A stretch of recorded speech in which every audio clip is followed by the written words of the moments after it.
Buenas tardes. Por el multimedio, Tiro al Blanco. Bajo la coordinación y participación de Narciso Isa Conde. La verdad sin dobleces. Para hacer realidad los ideales del Coronel Camaño y el inmenso Che Guevara. Cuidado. Tiro al Blanco.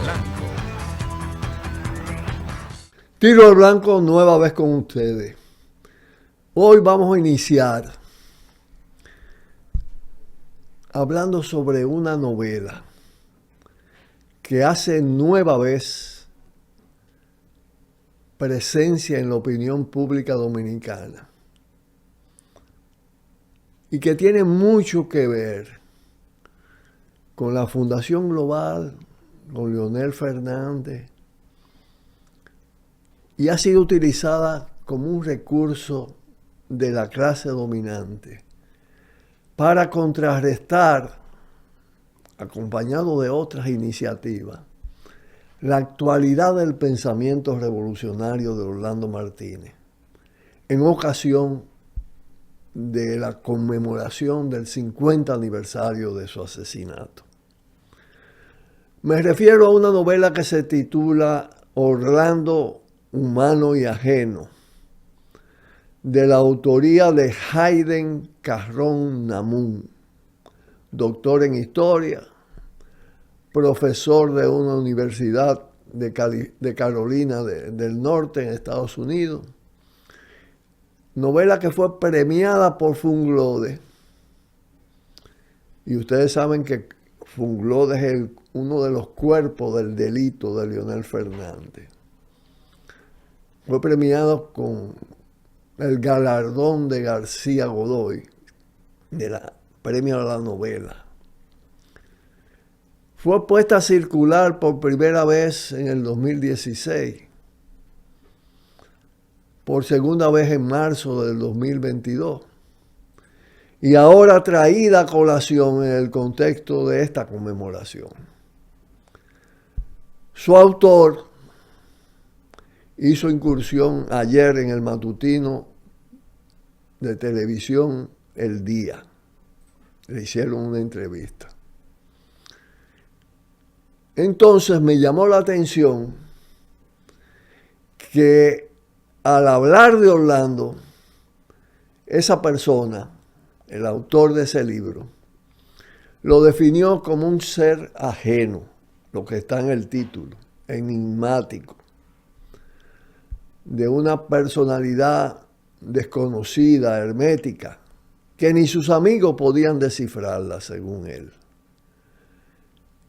Y a la vez emitió un juicio político, equiparó la crítica de Orlando a ciertas izquierdas con su posición frente a las derechas. Si ustedes releen a microscopio, van a ver, hay un tomo dedicado a las derechas. El tema de las izquierdas fue un tema de ocasiones, y además no de todas las izquierdas. Orlando nunca atacó al Partido Comunista Dominicano y a otras fuerzas de izquierda tampoco. Incluso supo también ponderar sus valores. Eso me llevó a revisar lo que el propio Carrón escribió en el capítulo 6 y leyó en la presentación de su libro en el 2006 sobre Orlando. De acuerdo a su versión, el libro está basado en 3 personas. Una es Orlando, ¿no? Otra es un matón. Bueno, esa lectura específicamente del capítulo de Orlando y del llamado Satán, el asesino, fueron leídas, repito, en la puesta en circulación de su libro, que fue un acto muy deprimido. Él define su obra como una novela histórica, en la que dice que no hace conjeturas sobre los asesinos de Orlando Martínez Howley, y que el libro combina verdades con ficciones, historia con ficciones. Se refiere en un momento determinado a la participación de Orlando en la Guerra de Abril y a su traslado a la Mata de Farfán, que estuvo motivado por la enfermedad de su madre en un momento determinado en el curso de la Guerra de Abril. Él le atribuye a la Voz de América, a la BOA, incluirlo hablando en la lista de los 56 comunistas que supuestamente, según la propaganda estadounidense, controlábamos la revolución. Y de presentarlo como un gran líder comunista. Eso entra en contradicción con lo de que era una personalidad absolutamente desconocida. Eso es parte de la ficción, pero él usa la ficción para deformar, manipular hechos históricos.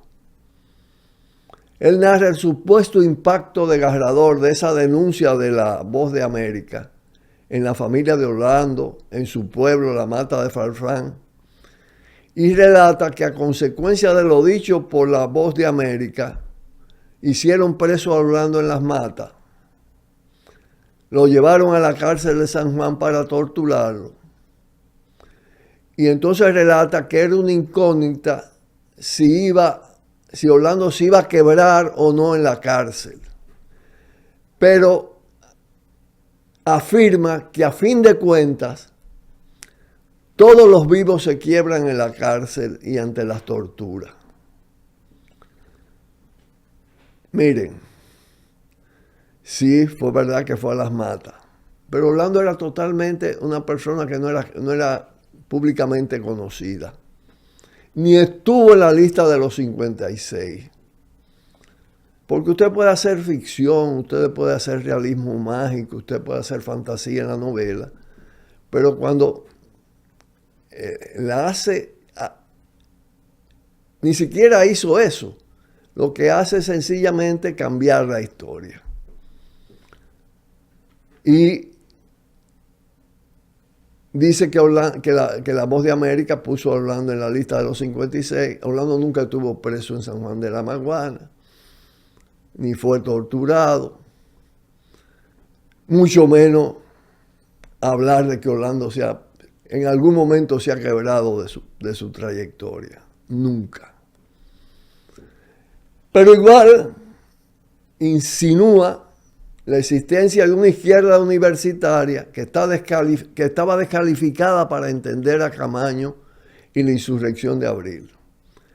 Cuando, si es verdad que la izquierda en sentido general y una parte de la sociedad no tenía confianza en los militares, la gran verdad es que la izquierda universitaria y la izquierda nacional, en ese momento, el 14 de junio, el Movimiento Popular Dominicano y el Partido Comunista Dominicano, asumieron desde la universidad, desde los sindicatos, desde los barrios, la lucha contra el golpe por el establecimiento del gobierno de la Constitución del 63, plantearon la necesidad del cambio a través de la acción de las masas y se incorporaron rápidamente a respaldar la insurgencia militar que posteriormente encabezó Camaño. El relato que él hace luce muy panfletario, de poca calidad literaria, mediocre. Como también lo leído sobre el personaje matón, el llamado Satán, al que presenta como una creación del barrio empobrecido y no como un instrumento de los jefes militares y del poder ganterizado, de todo ese poder golpista, Estados Unidos, la oligarquía, las derechas, Esos militares que actuaron contra Orlando eran instrumentos de ese poder. Entonces, la reaparición de Carrón, en este momento, supe que se inició en la Universidad Autónoma de Santo Domingo. Precisamente en la facultad que en este 50 aniversario asumió la apertura de la cátedra Orlando Martínez. Miren ustedes qué coincidencia. Y a continuación, después de estar en la universidad, se proyectó a través del día y ya en otros espacios. Eso acontece justamente después de la publicación en el Diario Libre, en la que Aníbal de Castro coloca la falsa noticia de que antes de morir Orlando renunció al Partido Comunista Dominicano.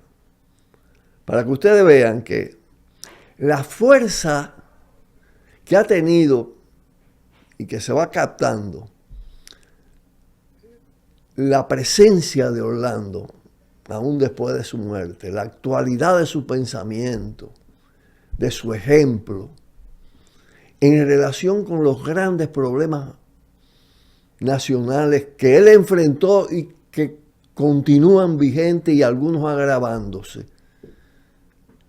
Esa realidad está moviendo a sectores de poder subordinados a los Estados Unidos y a la oligarquía a tratar de afectar esa idea, degradando, cualquierizando en cierta medida a Orlando Martínez, un tanto vaciando a Orlando de su pensamiento, de su posicionamiento en la vida nacional y de su proyección al presente. Aníbal de Castro, que es el director del Diario Libre y que tiene que ver con esa publicación de que le hablaba, es una persona que ha estado muy vinculada al poder de los Estados Unidos, a la inteligencia de los Estados Unidos. Y que además, en tiempos posteriores, más recientes, se vinculó mucho a Leonel Fernández y ocupó cargos diplomáticos y todo eso en el gobierno de Leonel Fernández. En fin de cuentas, se trata de una reacción del poder transnacional y oligárquico local que Orlando enfrentó y desnudó y que todavía perdura y que sigue implementando fechorías modernas para contrarrestar la fuerza de Orlando Martínez, que no hay manera de desvincular del Partido Comunista Dominicano, porque esa fue una relación sumamente armónica y en la que la creación de ese pensamiento era una creación colectiva. Y claro, con una actitud, Orlando tenía todo el derecho y el poder para expresar la cosa a su manera. Porque además no concebíamos censurar a nadie de los dirigentes del partido. Aquí está operando la contra que sirve a los nuevos vampiros de los dominadores de este país, que están en una fase como sus padrinos mundiales de decadencia. En tanto, en este aniversario, la actualidad y la pertinencia del pensamiento de Orlando y del accionar de Orlando ha brotado con más fuerza que antes. Entonces, de esa manera puede explicarse el manejo que se ha hecho de esa novela en diferentes momentos, pero sobre todo ahora. Se trata de una agresividad decadente. Miedo al final de cuentas y de cuentos. Un miedo que se evidencia por la presencia de las ideas de Orlando que están plasmadas en microscopio en el presente dominicano. Y ahora vamos a pausar, pero para precisamente enlazar con expresiones de ese pensamiento de Orlando Martínez, que ustedes van a ver la vigencia que conservan, que mantienen. Vamos a tratar de expresar aquí, teniendo a Orlando como invitado, el contenido de un trabajo titulado en el libro Microscopio y en su columna Microscopio, 3 vampiros en acción. Y vamos a comenzar por Drácula Wolfgang-Mester. Pausamos. Cuidado, cuidado. Tiro al blanco.